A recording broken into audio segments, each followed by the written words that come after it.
You're listening to Tatiana is Everyone, an Orphan Black podcast. My name is Kris. And my name is Stephanie, and this week we're discussing episode 5 of season 4 of Orphan Black, Human Raw Material. And while there will be spoilers about anything and everything that happened in that episode, we will not be talking about any spoilers for future episodes. That's kind of a creepy title. Especially for this episode, which is probably why they chose it. I'm sure. I mean, it's appropriate, but it's also unnerving. So how'd you feel about this episode, Kris? I've been enjoying the entire season. Like, me too. I'm into it. Me too. All this crazy, creepy stuff. It kind of feels like the writers got feedback from the fans, like, we weren't too thrilled that you brought in this whole new clone line last season. We really wish that we had more focus on our Lita clones. They're like, fine, Lita clones it is. All the Lita clones, all the time. Well, here's the thing, though, because I never felt like season 3 was... I never felt like the caster storyline was meant to necessarily be as prominent as it was for the rest of the series beyond season 3. Because, you know, every season has its own sort of... major storyline. Right. Major obstacle. Right. Like season 2 was the farming Proletheans, etc. Yeah. Exactly. Season 1 was Helena. And Tomas, yeah. Mm-hmm. But at the same time, I am really loving all of the different combinations of characters that they're getting willing to do in this 4th season. Because we have all these characters set up. You know, they have their common scene partners, like Cosima has Scott, and she used to have Delphine, Tyr. You know, Sarah has Felix and Mrs. S. And she's actually stayed a little more true to her usual scene partners this season. But I feel like with the other characters, they're willing to try out these different pairings. And it's been a lot of fun for me. Me too. They really are focusing on this sort of expanded family kind of thing this season, and right. I'm loving it. Mm-hmm. I will add, though, they've paired up Mrs. S at least a couple times now with Ferdinand, which I think is an interesting dynamic. Yes. I wasn't here to talk about last week's episode, but I did really enjoy when she went over to defuse the bomb under his chair. Like, that was fun times. And, like, you knew it was going to happen, right? Yeah. Oh, a bomb. Somebody call Mrs. S. Yeah. How did you feel about the episode? Oh, I liked it a lot. And I thought there was some really interesting meaty, or I don't eat meat, tofu-y scenes about like the ethics of what they're doing in this episode. I liked it a whole bunch. I really did. Just generally, I've been liking this season. But I will say just ahead of time, because I was out of town last weekend, I actually didn't get a chance to watch episode 4 until today. So I watched it right before I watched episode 5. So please forgive me if I confuse something that happened last week with happening this week. It could happen is the warning that I'm giving. Fair enough. Kris will correct me. I will try. My brain is just a mess, though, these days. So we'll see. We'll see. But let's talk about Sarah. Poor Sarah in this episode. I was happy, though, that at first I thought it was like a dream sequence, or like 3 months ago when we got to see Sarah and Kira painting the mural on her bedroom wall. But I was really happy to see that Sarah was like taking the day to spend with her daughter. That made me really happy. Yes. I mean, this has been a concern for us this whole season, is this rift between Sarah and Kira. So it's really a relief that we're getting this now, especially, you know, midpoint of the season. I think it's time, right? Mm-hmm. It's sort of comforting and reassuring, but it doesn't last that long. The comfort and reassurance, because Sarah this episode is she's surly and to pretty much everybody except Kira. Yes. Yeah. It's true. But at the same time, like, I think it's understandable from us as the audience perspective, because I think finding this tech, you know, implanted in her jaw against her will, like, this is, I think, the most scared Sarah has been, because it affects her so directly. Like, obviously, she's always been scared for Kira, scared for her other sisters, scared for Felix, etc. But I think having this thing in her over which she has no control, I think, understandably, is a very scary experience for her. Right. And it's kind of interesting because there was that conversation in the last episode about how Sarah is strong enough to deal with all of this.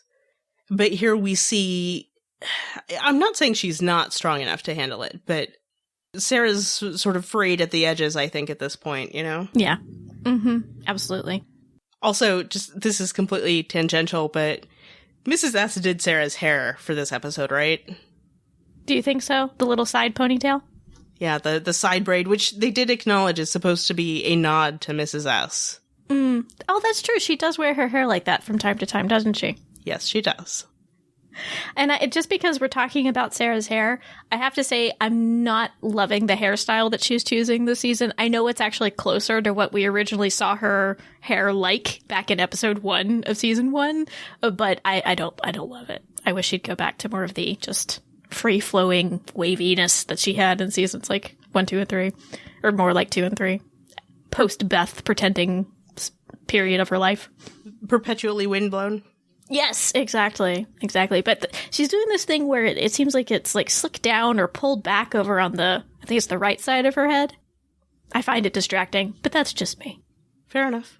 But this was a tough episode for me in regards to Sarah, because the tension in her relationship with Felix, I wanted, when Mrs. S pulled them both aside into that room, I said to the screen, I was like, will you please knock their heads together, Mrs. S? They're both being huge brats. Just Three Stooge them.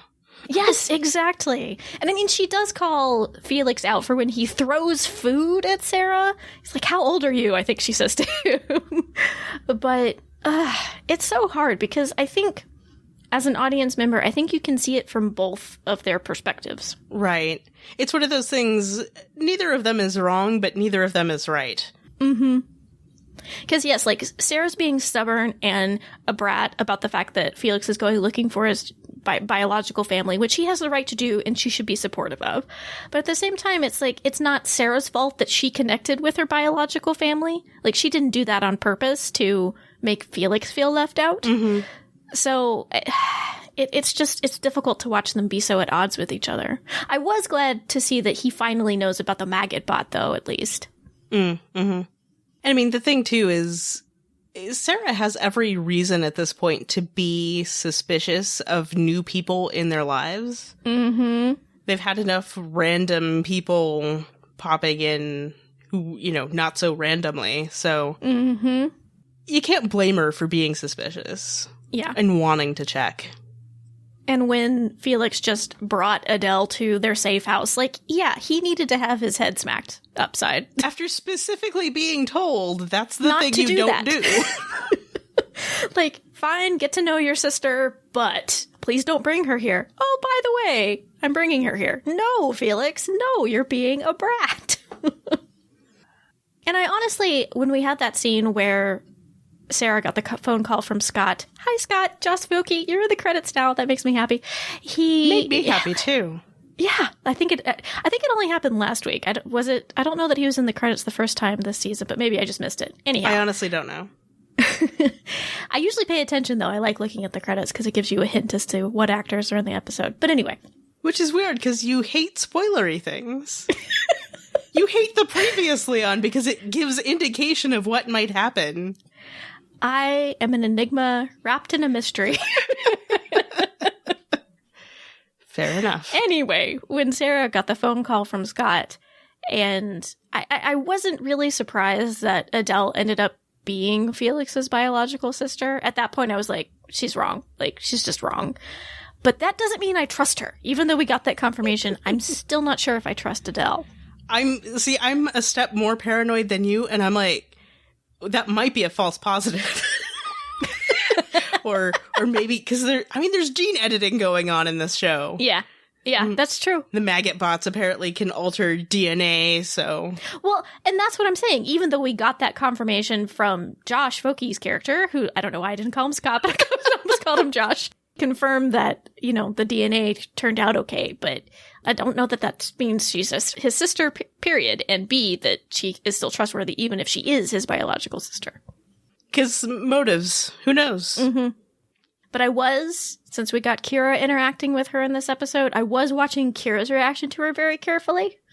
Kira seems to love her, so... I know. But at first I was worried, because, like, when they first introduced Kira to Adele and vice versa, Kira had this look on her face like, hi. I was like, oh, Kira hates her. Do we not trust her? I don't think Kira hated her. Kira just didn't know who the hell she was. I know. I was just hopeful, I guess. Oh, I see how it is. But you're right. Like, ultimately, Kira really seems to like Adele, so now I'm more likely to trust her. And I did find Adele to be a more sympathetic character than she had been previously in this episode. Yeah, they did a good job of fleshing that out a little bit, as the show does. It was really sweet when Sarah got that upsetting phone call, and Sarah was clearly just, like, completely shredded by the news that she was wrong, or supposedly wrong, about the fact that Adele wasn't really Felix's sister. And Kira, like, very sweetly gets up and asks Mrs. S, can we be excused? And takes her to her room. Like, oh, Kira, I know. I want to hug you. It's another one of those, like, now which one is the mother? Yeah. It's Kira. It's Kira. Kira's the mom, yeah. But it was so sweet. Kira just kind of very maturely guiding Sarah out of the room, lovingly and maturely. Mm-hmm. And then they have that discussion because Sarah, the whole episode, had been kind of trying to get Kira to open up about these dreams or whatever. Mm-hmm. And it turns out they're not dreams. Apparently Kira is empathic, I guess. Yeah, that's what it sounded like she was describing. So, what does that mean, do we think? I don't know, man. Because clearly from the beginning, they've been indicating something was a little bit different and special and unique about Kira. But previously, it seemed more... It seemed more physical, or presented that way in the earlier episodes, because she gets hit by the car and it seems to be fine. And also maybe a little bit of a prescient ability. Because even in the first episode of... or, excuse me, the second episode of this season, where she's like, they're coming, and then they see the lights of the snowmobiles or whatever heading toward the vehicles, heading toward their house in Iceland. Like, so this idea that she's empathic is interesting. It wasn't something I was expecting. Right. I keep wondering about the implications of this, because she specifically mentioned the Lita clones. Mm-hmm. So I don't know... Because, I mean, this is something that we've always talked about, too, is that Kira, you know, if Kira trusts somebody, then we trust them, and if Kira doesn't, then we don't, right? Because that's how things seem to have gone so far, which, you know, goes along perfectly with this idea that she's empathic, but if she's only empathic about the Lita clones, what does that mean? Like, I have so many more questions now. Yeah. Though I think it is reasonable that if Kira is somewhat empathic, then she might be more attuned to people's intentions than the average person might be. Mm-hmm. Even if they aren't somebody she has a clear empathic link with, like the Lita clones, apparently. And there was that interesting comment, too, about the ones she doesn't know or something like that. That's not quite what she said, but... And granted, she hasn't met all of the known Lita clones. Right. Known to us, the audience. She hasn't met Krystal. Or Tony, or, Or Tony, yeah. But still, I think there's an implication that there are even more out there, so... Which is not surprising. Another adorable Kira moment. I liked it when Mrs. S had pulled, like, Sarah and Felix aside. She turns to Adele and says, they do this a lot. It's true. But I like that Kira seems to be getting... more mature storylines this season. It feels like she's a little bit less of just the kid who gets, you know, pushed from here to there and whatever and protected. She seems to be coming more into herself as a person and a character. Yeah. Yeah, we talked about that a little bit last season because she wasn't really in last season all that much. She was in a couple episodes and then sent to Iceland and then reconnect at the very end of the season. So I'm glad that there's more Kira this season. Me too. Because I love her. It's hard not to love her. She's just so sweet. It's true. Even when she was being bratty, I still was on Kira's side. I mean, she's the most justifiable, I feel like, her brattiness would be most justified. Yeah. Absolutely. One, she's a kid. And two, the stuff has not gone Kira's way, generally.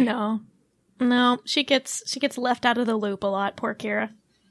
But speaking of, generally, Sarah having kind of stressful relationships with people in this episode, there was also that really tense exchange between her and Allison after Art had called Sarah about, is Allison a drug dealer, FYI? That'd be nice if I knew that. But, the problem is that he does know it now, so... Yeah. He had plausible deniability before. Fair. But for me, I don't think it's surprising that there would be tension developing between Sarah and Allison because they have such different personalities. Right. I mean, this is another thing we talked about a lot before because that was one of the initial big conflicts is Allison and Sarah were just not going to get along. Right. And then they did for a while. Mm-hmm. And it was nice. And not really surprising that it wasn't going to last. Again, I think the problem here, though, mostly is that poor Sarah is just worn down at this point, Yeah.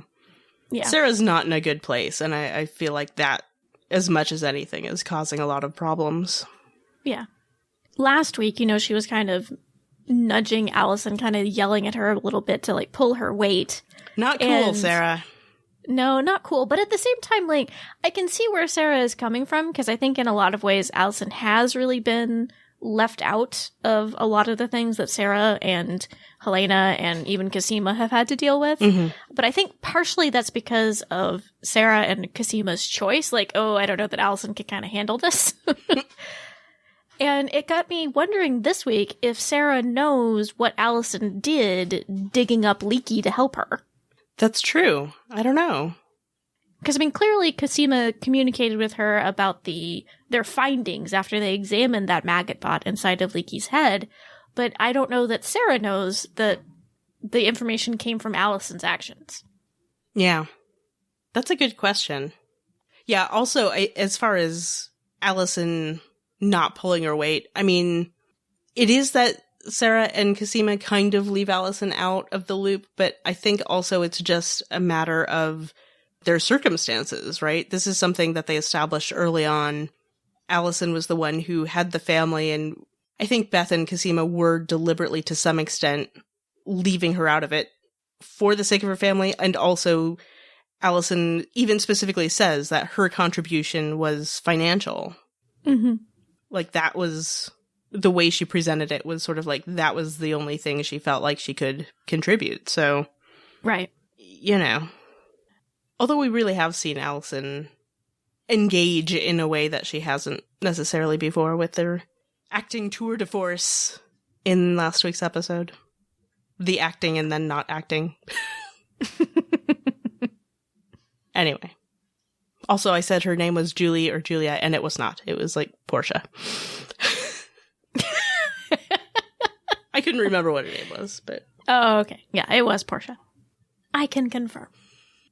So let's dig into this piece of the storyline this week that involved Cosima and Donnie, and then ultimately Krystal all converging at the Brightborn orientation. And I love these interesting pairings that we're getting this season. I thought Cosima and Donnie made a fun pairing, and then getting Donnie and Krystal. Oh my gosh. You mean Ronnie? Ronnie and Krystal, excuse Ronnie me, is and really Christine excellent. Wingham.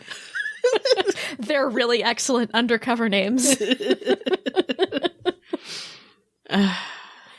Oh, Ronnie. So I gotta say, when they showed Donnie presenting himself ready to infiltrate the Brightborn orientation, all dressed up in a suit, I was like, ooh, Donnie looks good. And I was a little mad at Cosima at first for making him change out of the sexy suit. Even though ultimately I realized that it was helpful when he had to pretend to be a masseuse. Mm-hmm. However, I will forgive Cosima because she wore her hair up in a bun, and you know how much I love it when she wears her hair up in a bun, and she looked lovely. I liked her dress a lot. Stephanie is judging everybody's sartorial choices. Speaking of, I was impressed with Krystal's dress. Now that was a dress. If I was going undercover, I don't know if I would have dressed the way that Krystal chose. But you notice, I don't think we've ever seen Krystal in something that basically just could not possibly be any tighter. I know. And I feel like, I don't know, it's like Krystal got a memo that, hey, Cosima wears a tight-fitting dress really well. And she's like, oh, really? I will show you a clone who looks good in a tight-fitting dress. Hers might be tight, but mine is tighter. Yep. Oh, goodness. But again, we got a moment in the storyline with Cosima and Donnie before Krystal entered the picture, right before Krystal entered the picture, where, we're seeing like this, I think, kind of soft spot that Donnie has for babies, and maybe a little bit of like wistfulness about he and Allison not being able to conceive. Right. Oh, it was such a touching scene. I mean, it's not surprising to me that Donnie would do well with babies, you know what I mean?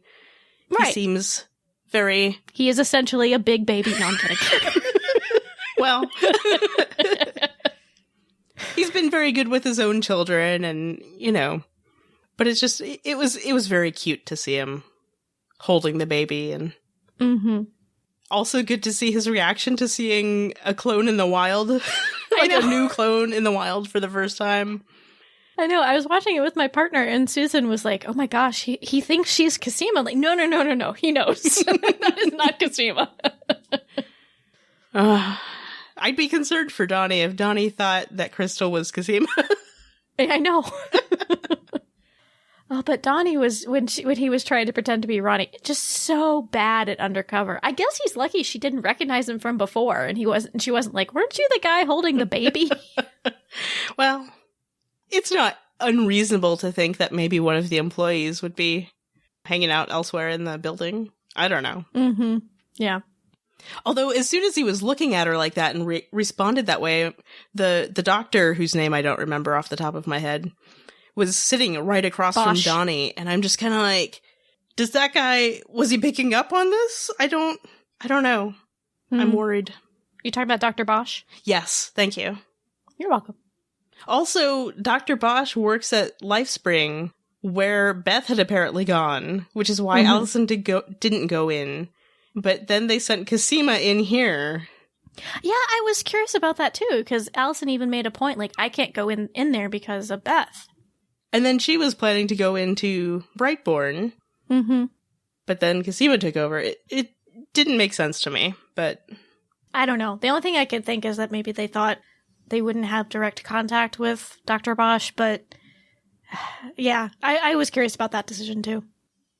Also, I didn't mention it last week because I didn't really notice it until after we recorded.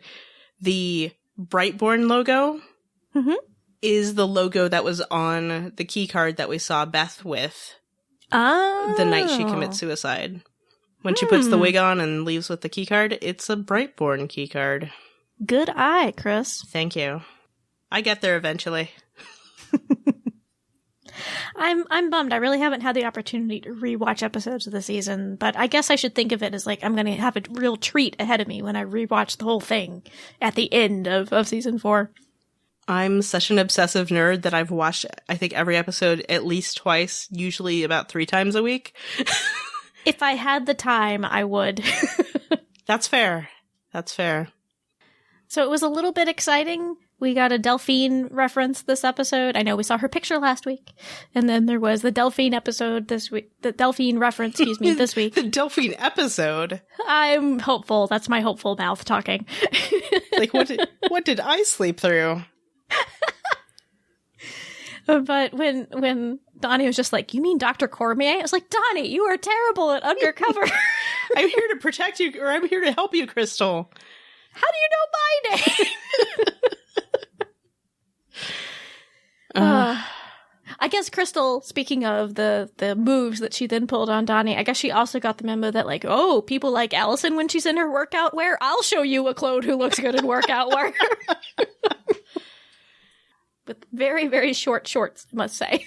I know. She turned around. It's like, I can see the bottom of your bum. Tatiana I can see Maslany. the bottom of your bum. Yeah. Which really, I mean, we've seen her bum period on the show, so but it was mostly covered at least this time. She was probably okay with it. It's just like, whoa, Krystal. Also, since we're talking about Krystal, did you notice like a tendency towards the, what did they call it? The duck lips? Is that not what they call it? I think that might be what they call it, yes. The youth. But yeah, I noticed her just doing that a few times. I don't know, it amused me for some reason. It was really fun to have Krystal back this week, I gotta say. I was very happy to see her return. Mm-hmm. Now they just gotta bring Tony back, and I'll be super happy. Yes. I'm actually going to use this moment as a segue because we got an email from Maddie saying, Hudson Motors was one connection I saw on the flowchart Allison made. Perhaps that could be connected to Tony and his monitor. Would be a good way to tie him back to the story. Surely he has to come back at some point since we have Krystal again. I am all for Tony coming back. They left the door wide open for him to come back, and it would seem a shame to, spend an entire episode introducing a clone and not have him come back at all. It's been nearly 2 years. Mm-hmm. We want Tony. We want Tony. And Krystal, she's just so delightful. But I felt so sorry for her because she ended up becoming clone decoy again. Though luckily Cosima did not do it purposefully the way that Rachel did, and she didn't have to get knocked out for a time period. No, it was full on comedy of errors stuff. Yes, it was. Which was great. It was. And I was impressed that Susan Duncan could identify the clones by sight. I'm not surprised. Although it seems like she had to talk to Cosima to figure out that it was Cosima.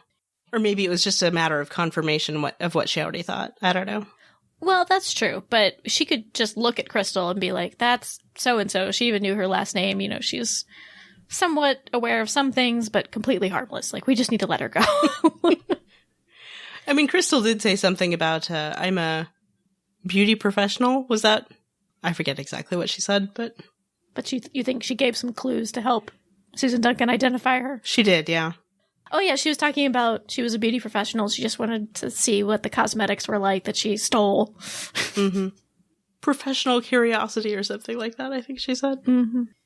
So it was great to see her again. Lots of fun. She's a clone that's I don't know that they need to bring her back regularly, but when she appears, she's always a lot of fun for me. I agree, yeah. Her and her duck lips.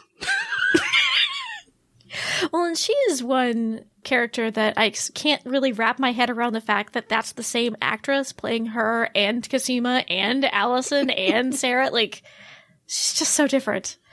There are moments that she really seemed very Allison-like to me, though.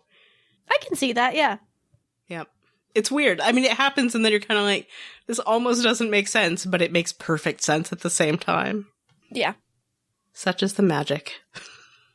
Cosima had a little bit of a cameo in sort of the more fun Donnie and Krystal storyline. She ultimately had a very serious, consequential storyline in this episode.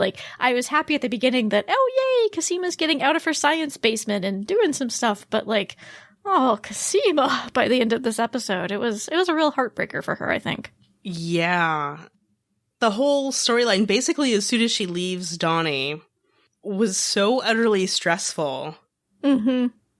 Because she goes and she's sort of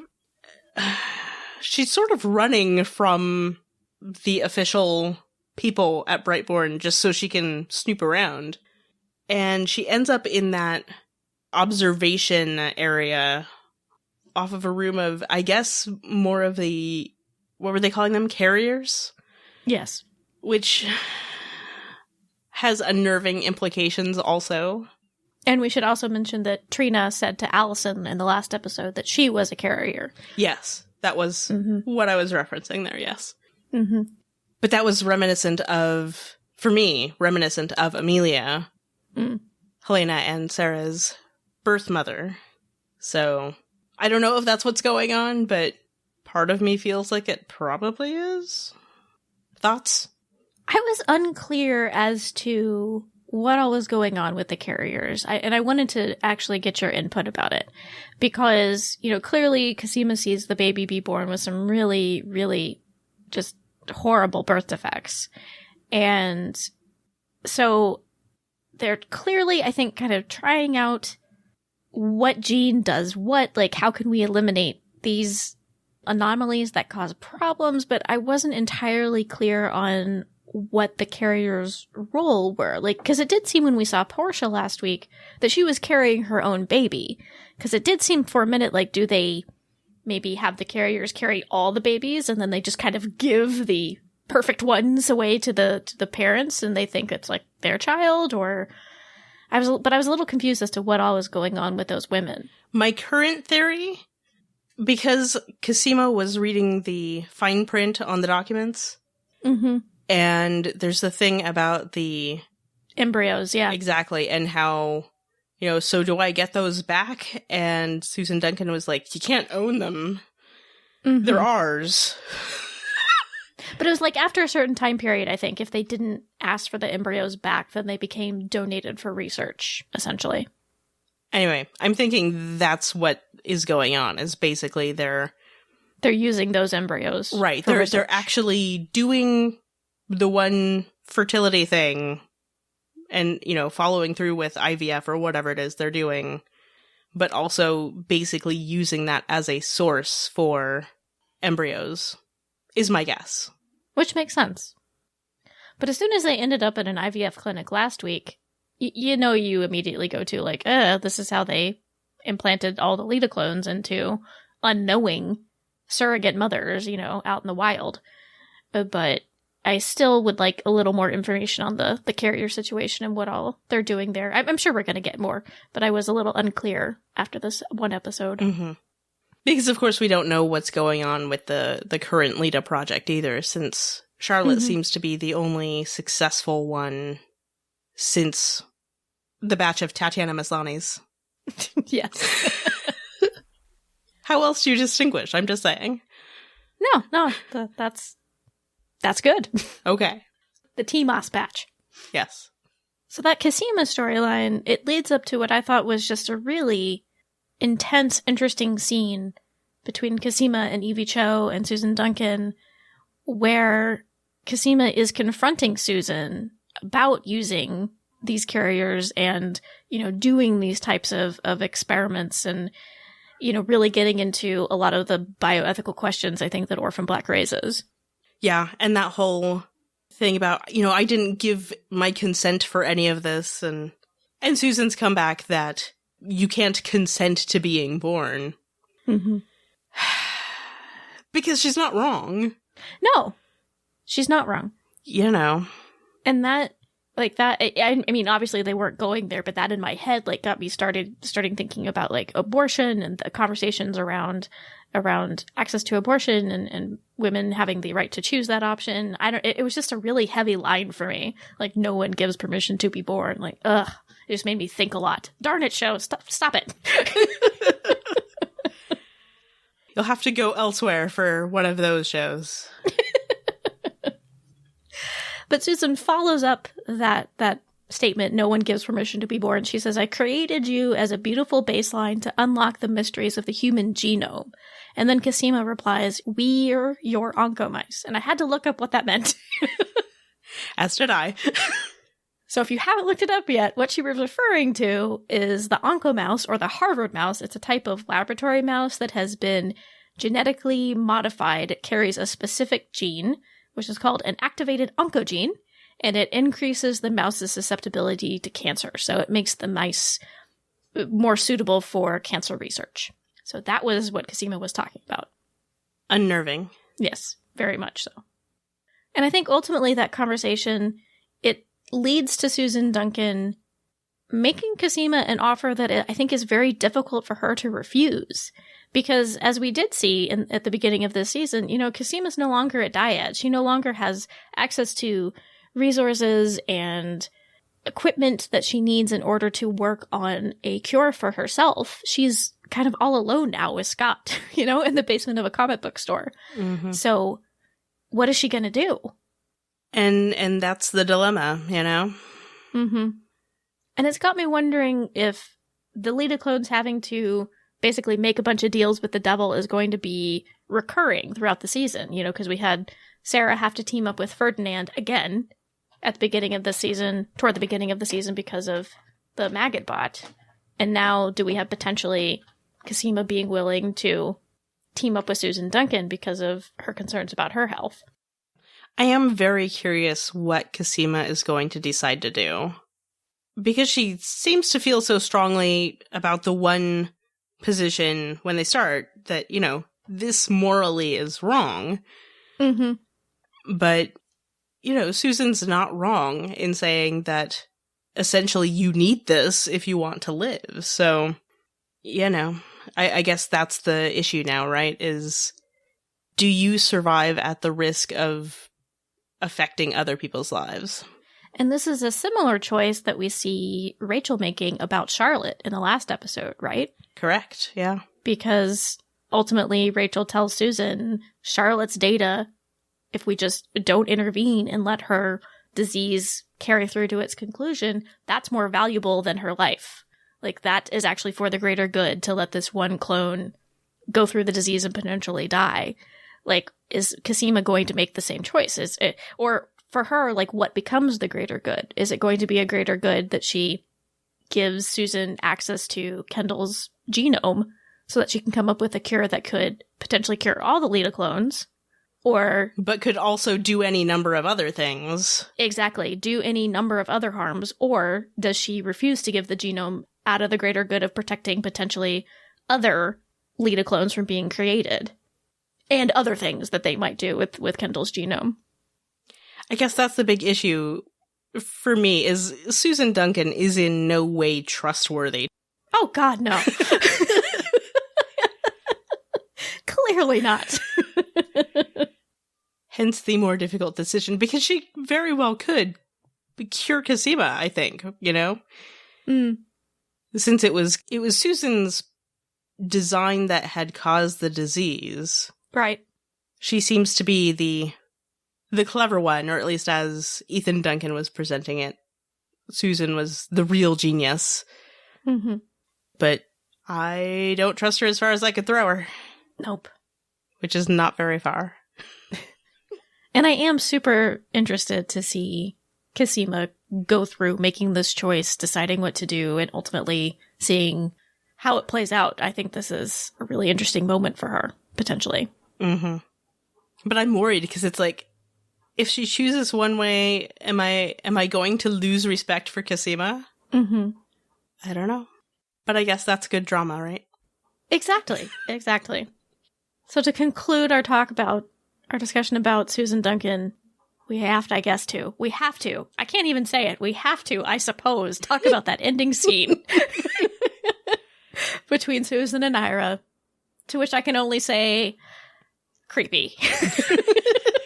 Well, and they, like, really play up the creep factor, because the music is all ominous and weird. Mm-hmm.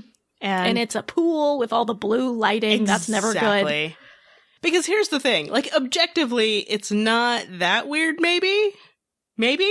I don't know. It depends, because I don't have enough data to determine how freaked out I should be about this. Yeah, I mean, because I guess it's not like they're biologically related to our knowledge, but she essentially created this guy. Like, it's creepy. It is. It's like serious kind of god complex going on Susan Duncan's part. But we knew that already. Yeah, I know. But still, creepy. This is like the creepiest iteration of such a thing for me, at least so far.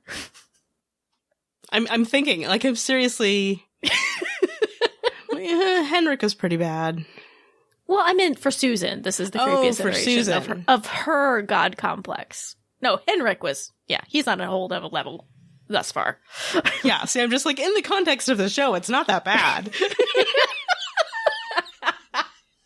Henrik was like, here, daughter, let me implant you with an embryo that I fertilized myself. Yeah. Ugh. Ugh. Yeah, Ugh. See? Ugh. Context. Now it doesn't seem so bad, right? Fair. But yeah, I mean, like, there are things we don't know. Because if she raised Ira, then it's worse. And it's gross. That's and way worse. No show.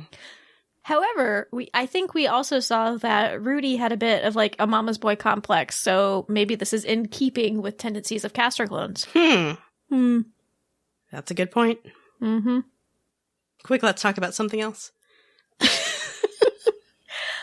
Well, let's talk briefly about Evie Cho. She reappeared in this episode, and, well, I guess she was in last week in the video, but we see her in the flesh in this episode, and we get a little bit of her background, or at least how she's selling her background. I'm going to assume she's being honest about growing up with an immune deficiency, SCID specifically, which I was kind of like, I think maybe we're supposed to assume that that's maybe how she got connected with Dyad and the Neo-Lutionist, was from that experimental gene therapy trial she went through. Mm-hmm. Yeah. You got the same I guess. impression? I mean, it seems logical. Mm-hmm. But the big kind of like ding, ding, ding, ding, ding that went off for me in this episode was the scar on her cheek. Mm-hmm. What's up with that? That was not there. That was not there previously. Yeah, Nina did mention in an email that the scar wasn't there before. Mm-hmm. And that perhaps it was Beth that gave her that scar? Yeah, that's my big thought. Because again, she, like you said, she had the Brightborn tag. She went off somewhere and came back bloodied. Yep. And if so, like, what happened? Mm-hmm. To leave that attractive little X on her cheek. It was like, it's a very distinctive scar, which is part of the reason I'm kind of like, would it have been from a fight? Because it seems really specific, so... It does. It seems like she got hit with something or stabbed with something. Yeah. The mysteries of Orphan Black. Art also got a little bit of a storyline this episode. We see Dooku confronting him about Allison and the fact that, yeah, Art, she looks a bit like Beth. Just say it. Just say it. Like, yeah, that's weird, but you know what they say. We all have a twin out there. Don't try to pretend. Bad move. Well, and I'm just kind of like, how much does Dooku know? Is Dooku, like, rubbing it in Art's face? I know that you know something. And he says something to Art about worry about your real family, and so alarm bells in my head, but I don't know to what extent. I don't know who knows what, and I'm worried about Art. In a way, though, I am glad to see Allison's secrets kind of tumbling out a little bit. Like, not that I want necessarily Allison and Donnie to go to jail, even though they have done some things that are worthy of going to jail for. Right. But, you know, in a way, I'm glad that they're not just being swept under the rug anymore, and there's kind of maybe an idea that there could be some consequences to them. I'm glad that that's coming up as a possibility. Right. And this goes back to what you were saying before, is maybe the writers of the show have been listening to fandom, because this is a frequent, not really complaint, but a frequent issue with fandom is that Donnie and Allison very often seem sort of too over in their own storyline from the rest of Clone Club. And so they're bringing it back in a major way. So it's good, but also I'm worried. Yeah, I agree. That should be another, just attributed to all of Clone Club. So it's good, but I'm worried. Yeah. I'm intrigued or excited by the storyline, but I'm worried. Yeah, exactly. Speaking of, Helena left Allison and Donnie's, therefore worried. Yep. But Sarah learned about that fact this episode, and I'm curious to see if she will go after her or not, given what all Sarah has going on in her life. Well, and it's been long enough. Where would Sarah even start? Yeah, exactly. Although, I mean, Helena did send her took the text message. Yeah.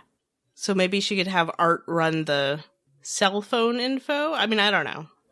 Or if she could manage to rustle up MK again, which I hope happens. Come back, MK. MK could maybe help, but yeah, by then it'd probably be even longer since Helena sent the text, and how good would that information be still? Yeah. But yeah, I'm so distressed that Helena's out there on her own with Allison's camping gear. I mean, at least she has Allison's camping gear, but where will she go? I know.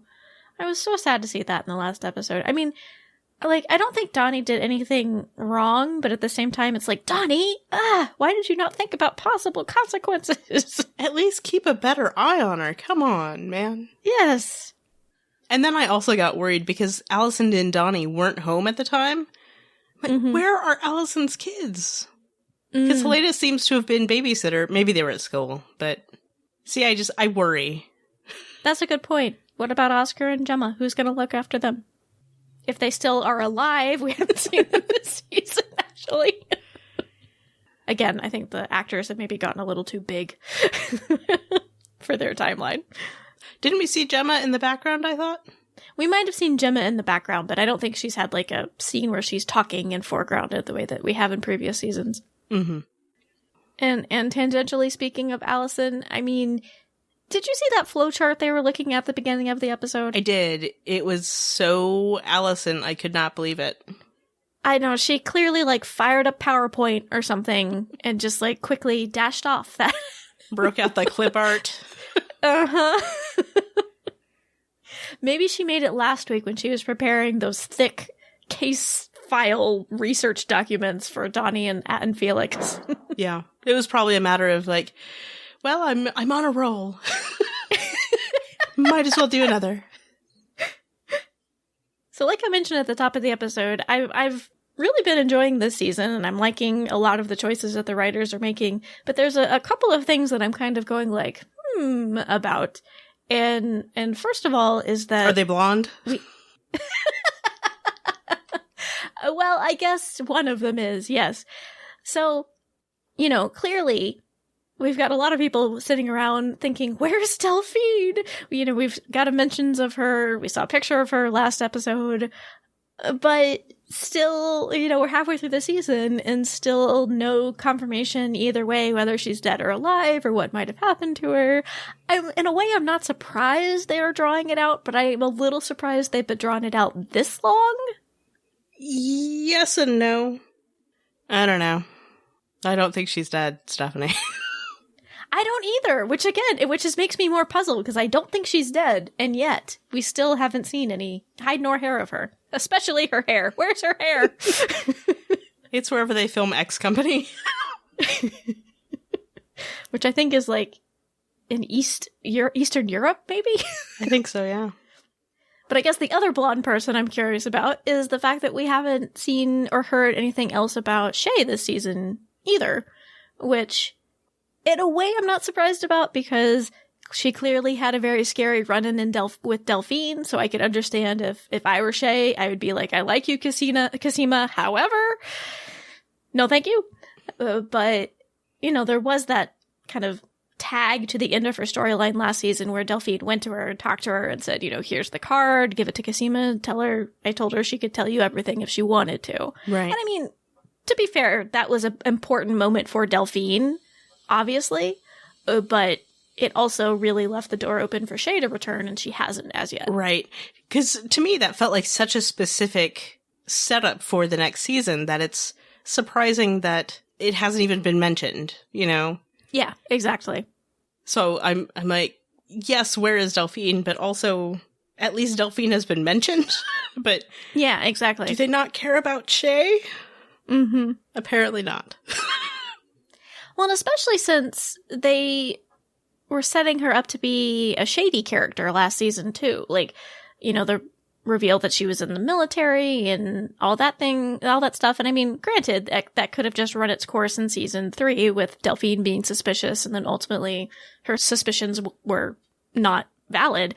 However, it just felt like they were setting up something really specific for season 4, and yet no mention of Shay yet. Mm-hmm. Because Ksenia Solo was filming Turn. But anyway. Well, that might be part of it, because I'm trying to think. In season 3, she didn't show up until episode 5, I believe. So it could be, scheduling-wise, end of the season works better for her to show up on Orphan Black. I don't know. It's one of those things I want them both to come back, but I'm not holding my breath. I'm trying to keep my expectations low. Yeah, me too. And it's fine, because I am enjoying the rest of the season. So. I am too. It's just I'd enjoy it more. But I do want to know, at some point, one or the other, is Delphine dead? Just at some point, please, let me know. We need closure. Also, just another thing. Where are they? Where the hell is Mark? Yeah, it seems odd that they have Ari around to play Ira. The name is the same for... Anyway, you know what I mean. They have Ari around playing Ira, but we have nothing on Mark, which honestly, from last season, like, he was the only caster that I kind of wanted to Well, I guess the rest were dead. I was going to say, he was the only one left, Stephanie. Alive. But I had gotten a little bit invested in his storyline and like his future with Gracie and all of that. So I wouldn't mind a little follow-up on him. Is he still alive? How's he doing? Yep. Maybe once they unlock the secrets of the clone disease, they'll find him and help him. I'm hoping. Just in terms of feedback about the last episode, we got 3 separate messages. To be fair, I think it was only 2 people, but we got messages. People really, really wanted us to know that corncob was also Ferdinand and Rachel's safe word. Like, it was very important to them that we know. Message received, folks. Thank you. Since I wasn't here last week, can I just say how much I loved, well, 2 things. I loved Cosima's line, well, yep, that's the head of Dyad. You would. Made me laugh so hard. And then subsequently, related to the head of Dyad, I enjoyed the Donnie, Allison, Air Italia phone sex, which then transitioned to a white gooey substance being pulled out of the head of Dyad. Well, I should say the tumor that came out of the head of Dyad. Oh my god, it was so delightful to me, which I know probably makes me a gross person, but I gotta give it a shout out. Oh dear. We did mention that last week, but we were a little more grossed out than you, I think. That seems to be like, I think I have a higher tolerance for gross stuff than you and Annie do sometimes. Especially Annie. Especially Annie, that's true. That's true. I was like laughing and grossed out. It was a haha that transitioned right into an ew. Ew. But also still laughing a little. Hey, you know what, Kris? You know what I haven't been able to say for like several weeks now? No. Bifurcated penis. Why haven't I been able to say bifurcated penis again? Have you had much cause to? This is what I'm saying. I'm disappointed. Oh. Bifurcated dick, bifurcated penis. They're just fun to say. I'm bummed I haven't had a chance to use them. Okay. I mean, nobody's stopping you. Yet. And in this episode, the lack of bifurcated dick was played by Tatiana Maslany. Nope.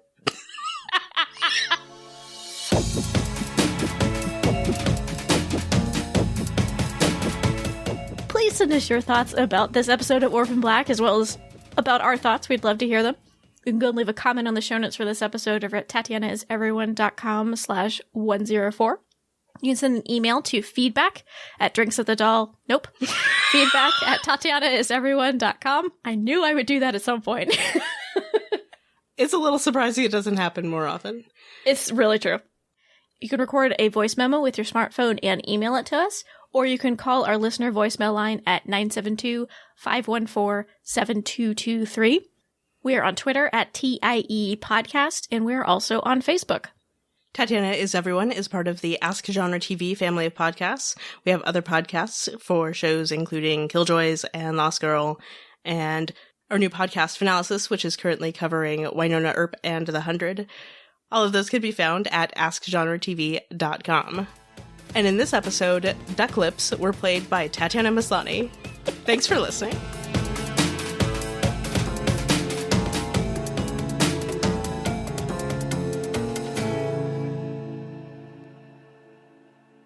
I can't talk today. Why recording day, me? This is a bit... Still...